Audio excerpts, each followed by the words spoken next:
All right, hey, what's up, guys? Coach Mac, Play Fast Football. I'm going to do a video today talking a little bit about how the personnel grouping that you use and the structure of your defense can be different. I'm going to use our example from last year, a 3-3 example for you, and I'm going to talk about this because I did a poll question on X, Twitter, whatever you want to look at it nowadays, 2 days ago that asked the most flexible personnel grouping. All right, and I listed 3-4, 4-2-5, 3-3. And amazingly, a lot of the comments end up becoming about the structure of the defense when I was only asking about the personnel grouping. I'll show you how it's different with what we do on defense. Make sure you check out some of our partners, GameStrat, sideline replay company we use. Looking for highly reliable, highly affordable. See why everybody's making the switch over to GameStrat. Dome Hats, headwear company. We use Play Fast Football, Bishop Kenny High School. Every high school I've been at in my career has used Dome Hats. Completely customizable, turn to program. Get them back to you even quicker than they ever have in the past. Design your own hat. These guys are former players, former coaches. They know what we need. Stock hats suck. Check out Dome Hats. Baker Sporting Goods company we use for spirit packs, coaches items, fan items. We build stores through them. They provide us with our uniforms. They're in the baseball business big time. They do a bunch of different things. Make sure you check out Baker Sporting Goods, DifferenceUSA, the ultimate striking machine. Get thousands of reps, don't need a partner. You and the DifferenceUSA machine. You set it up in your weight room. They attach to the racks that you currently have. You don't need a partner. It's you and a machine. You don't need to teach somebody how to hold a bag, how to hold a dummy, how to provide leverage or resistance. You just set it up in your weight room, DifferenceUSA. You strike the pad. Strike violently, practice striking violently. Check out DifferenceUSA. Aren Consulting, a group that is set up to help educate people in the recruiting process, parents, players, coaches. They want to keep head coach at the forefront of the recruiting process, which is the way it should be. As a former head coach for 22 years in my career, I want to be at the forefront of the recruiting process because I want to know exactly what's going on. College coaches are coming in to visit high schools. They want to talk to guidance counselors. They want to talk to teachers, admin. At some point, head coach needs to be involved in the recruiting process. Even if you're using a recruiting service, head coach is still going to be involved because they are going to speak to him at some point.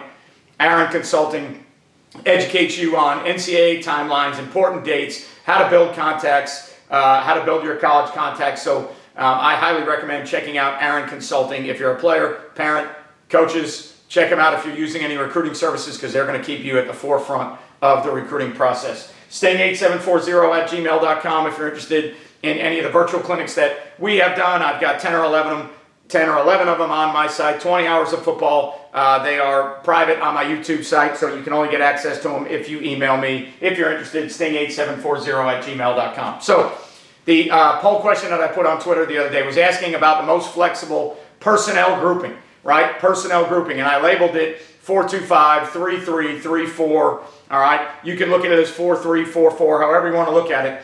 To me, personnel grouping and structure are two different things. We know that the game is always going to be a personnel-driven game. You're going to try and match personnel when you can, big bodies, little bodies, everything else. But at some point, you need a standard-based defense. You need something that you operate from P and 10, first and 10s. How do you teach your defense? Where do you start? All right, we're not talking about packages. We're not talking about nickels and dimes and third down packages. What is your base personnel? All right, and where do you start from? And to me, that personnel and the structure are completely different. All right, because I can use several different personnel groupings and use them in different structures. So when I'm talking personnel, I'm talking completely different than structures. And sometimes the two get kind of confused sometimes when people are talking. And if you're in person talking with somebody and drawing it up, it's easy to see. If you're just talking or tweeting or DMing and you're using verbiage or language, sometimes that gets a little bit confusing. So if I told you that we were a 3-3 team, all right, many of you would assume that this is how we would line up if we told you that we were a 3-3 team. But if I told you we were a 3-3 personnel team, so we play with 3 down linemen, 3 linebackers, 5 defensive backs, all right, if I preface that by saying, hey, we're 3-3 personnel, all right, then maybe you might think about it a little bit different. But most people, if you say, hey, what do you play on defense? 3-3. If you say 3-3, this is what everybody is going to assume that you are going to look like 2 standard formations. You are going to look like a stacked defense, right? So for me, when people ask us how we play defense, I tell them we are a tight 3-high team, all right? And the reason I say that is because our personnel grouping is 3-3. Our personnel grouping is 3-3-5 every day of the week. That's our base personnel grouping, right? 5 DBs on the field. If you want to call it nickel, 4-2-5, nickel defense. All right, 3 safeties on the field. However you want to describe it, I'm not here to argue that. All right, so when I talk to people, I tell them, hey, what do you do on defense? We're a tight 3-high team. Okay, because if I tell them we're a 3-3 team, everybody is always going to assume that this is what we are playing, right? Because that is what everybody translates the 3-3 structure. They translate it to that generic look, right? Just like 4-2-5, 3-4, everything gets translated to that generic look, right? So for us, we are a tight 3-high team. So even though we are a 3-3 personnel grouping, if you watch us play football, you will see us look like this.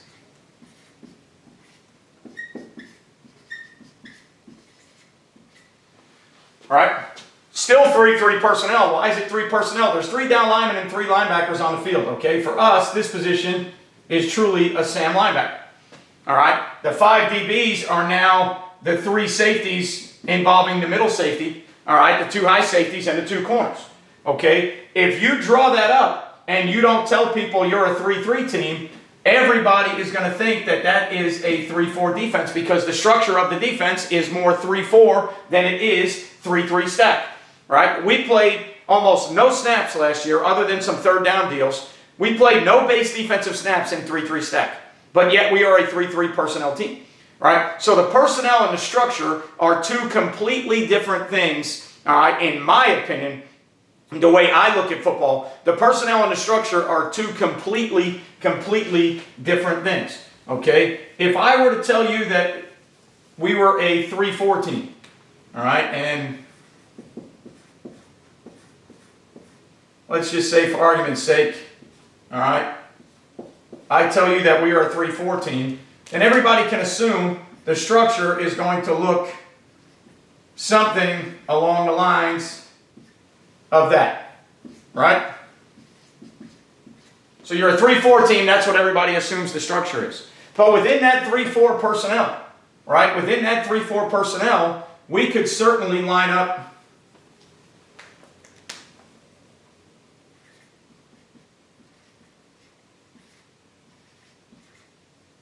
and depending on what we were doing in coverage, we can line up something like that, right? Everybody's going to look at that and they're going to think that's a 4-3 structure. Right? That is a 4-3 structure that they are playing, but we're playing with 3-4 personnel. So our 3-4 personnel can certainly look like a 4-3 structure. We could change that at any time, all right, how we wanted to do it. If we were playing some type of quarters deal, we might be able to have the 3-4 defense, and it might look like that. Well, now it looks like a 4-2-5 structure, right? But the personnel of it is still 3-4 because it's 3 down linemen and 4 linebackers. Okay, so when you are determining what you do on defense, you've got to look at it personnel-wise first and then structure second, all right? And you need to make sure that people understand what the structure and the personnel is because different personnel groups can play different structures, all right? From that same 3-4, there's no reason to say that we can't be some version, all right, of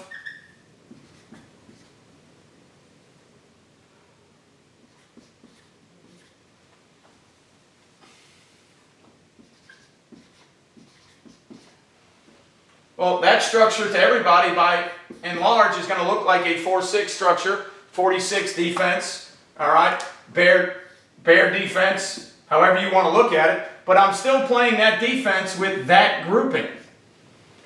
All right, so the personnel grouping to me is the number one thing. When we are determining what we do on defense, we always talk personnel first. What personnel are we using? All right, what bodies are we using? What bodies are we choosing from? Then we're going to fit the scheme to the personnel. So the structure is then going to be fitted based on the personnel that we're using. So in the offseason right now as a high school defensive coordinator, one of the things that I'm looking at is what's my best 11 personnel. And then once I get those 11 and I get that personnel grouping and I figure out who they are, now I'm going to determine the structure, right? Because I can play a 3-4 that looks like a 4-3. I can play 3-3 like we did last year that looks entirely like a 3-4 structure. Right? If you watched us play, you would think we were 3-4 because every time you see certain 2-back sets, you're going to get a 3-2 box, overhang weak, overhang strong, split field coverage. All right? So you're going to look at that and you're going to go, oh, that looks like a 3-4 every day of the week. All right, yeah, the structure plays out more like a 3-4, but the personnel behind closed doors is 3-3-5. All right, so again, it's a little bit of a topic that some people get hung up on. I try not to waste too much time on it. I just talk to people, or when they ask me questions, I just kind of try to throw it out there and say, all right, are you asking me personnel or structure? If you're asking me personnel, we're a 3-3-5 personnel team. If you're asking me how we play defense, we're a tight 3-high system. We play more 3-2 boxes than we do 3-3 boxes. All right? If I'm a 3-4 reduction team, all right, I'm going to tell you, if you're asking me the personnel, I'm going to tell you we're a 3-4 team. If you're asking me the structure, I'm going to tell you that we are an underfront reduction team. All right? Or we're a 3-4 Okie team, or whatever it may be.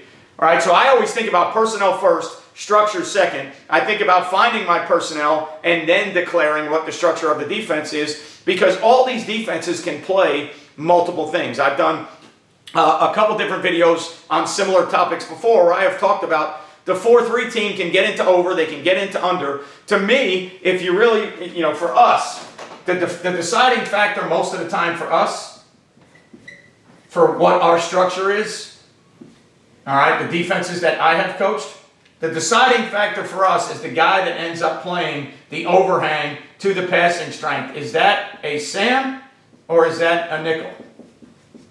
Okay, now, why does that determine a lot of the things that we do on defense? Because I think it clearly changes your 3-by-1 adjustments. A lot of your base 2-back sets, even some of your 2-by-2, your 10 personnel 1-back stuff, they're all going to look similar. They're all going to be the same. To me, the position on the field that dictates a lot of the things we do becomes that spot. Because if it's a Sam, I have certain 3-by-1 adjustments. If it's a nickel, I have other 3-by-1 adjustments. All right? That's the position to me when we talk about personnel structure. That's the position that changes a lot of what we do, all right, in some of our coverages and our coverage structures, because the body type going from a Sam, all right, to a potential, nickel, so like a 4-3 team or a 4-2-5 team.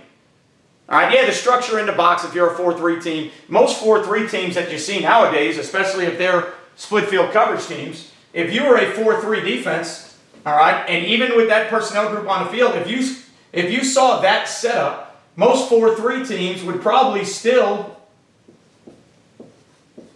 do something with the Sam to remove them a little bit because of the number 2 remove there. All right.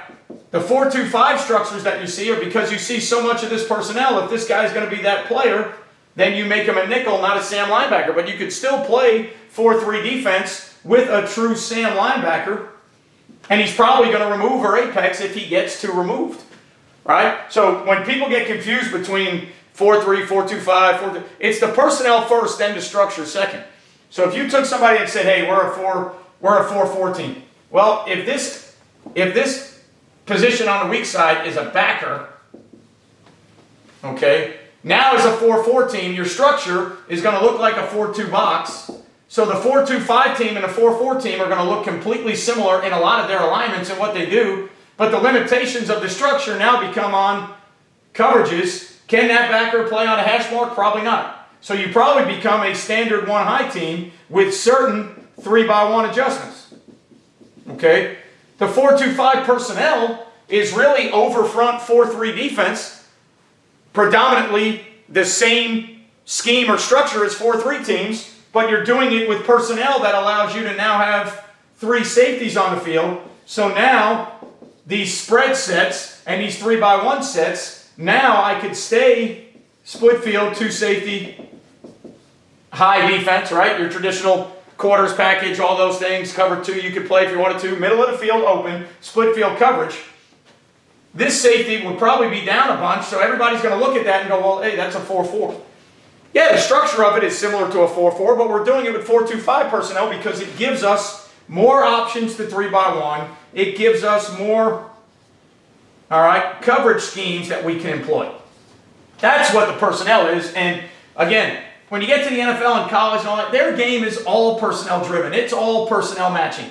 Right? Nowadays in the NFL, they're talking about, hey, similar to college teams, the NFL's become almost a nickel deal. The NFL, now you got to have a bunch of corners because you're playing a corner, and teams are now looking at the draft and going, oh, we need to address corner. We have 2 starting corners. Yeah, you have 2 starting corners, but you're a nickel half the time. You need another one.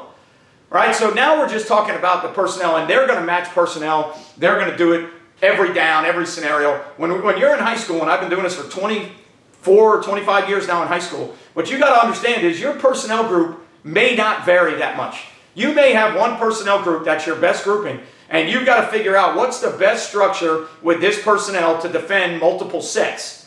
Because I don't have the ability to make those changes. Maybe I don't have the practice time. Maybe I don't have the coaching staff. Maybe I don't have a Sam and a nickel. And depending on who we're playing each week, we've got a package that we work on with a Sam, a package that we work on with a nickel. Is that the way you're supposed to play football? Yeah, you're supposed to match personnel. If they have big bodies, we want big bodies. If they add bodies, we need to add bodies. Right? And then our personnel changes from 4-2-5 to 4-3 or whatever it may be. Right? So when you're thinking about defense, think about personnel, then think about structure, right? So we're a 3-3 team that plays a 3-4 structure. We are a tight 3-high team. That's how I explain it to people. That's why I explain it to people that way, because we are not a 3-3 stack team, all right, this year, or the last 2 years, sorry. We were a 3-3 stack team when I was at Orange Park a couple years ago. We played 3-3 stack. That's what we look like. Right now, we're a 3-3 team that looks like a 3-4 structure. So, again, you know, just a little bit of a educational piece, all right, to throw out there that what is personnel, what is structure, how can personnel groups play the same structures, why would you change personnel if you were playing a certain structure. The two of them intertwine together, but at the same time, it's understanding what those things are, all right, so that you can understand. You know, I had a conversation with a buddy the other day, and he was talking about in middle school. I said, you know, 4-2-5 is probably a good start. And he said, well, I really don't know where to begin with that. Well, think about 4-4. If you know 4-4 defense, if you know overfront defense, if you know 4-3 defense, all right, most of those things are going to be similar in how you play the even front, where you set the 3 technique. The 4-2-5 is just the personnel you're using so that you can match multiple groupings without having to constantly change your personnel. But they play out the same. You know, 4-2-5 and 4-4 are almost, you know, identical in the structure. It's usually a 4-2 box, right? It's usually an 8-man front. That's the way they play defense. It's just the bodies that we're using. So make sure you understand, or at least if you got confused with some of that stuff, or if you're a college fan or an NFL fan and some of that stuff confuses you, the personnel is just the bodies that we're choosing to put on the field. The structure is now the defense that we're choosing to play. 3-3 team, we play 3-4 structures. Hopefully this video helps you out. All right, again, if you are not a subscriber, please subscribe. Turn your notifications on so you know every time we do a video, every time we go on YouTube Live. Make sure you thumbs up, thumbs down. If you don't like this video, if you think, all right, that it's not helpful, thumbs down. It's your opinion. I get comments all the time on, you know, the videos we do, how we do the videos, what I do with my hands during the videos, how many times I say okay or all right during the videos. You are allowed to comment. It's your opinion. I appreciate all of you watching. If you left a comment, you looked at the video at some point, thank you for watching. All right, leave a comment, leave a message. I get back to everyone I can see on my end. I hope everybody's doing well. Hope the off season is going well. Got some exciting things coming up. 1 or 2 new partners that we are picking up that we're going to start advertising for that I'm excited to bring to you. So a lot of things going on. Hope you are doing well. Hope your off season's well. Hope you're healthy. Hope the clinic season's great. If you got anything new that you learned, go ahead and throw it out there. I am always interested in hearing about what everybody is doing. All right, thanks for being here and watching this video today. Remember, you won't play well until you play fast. I'll see you next time.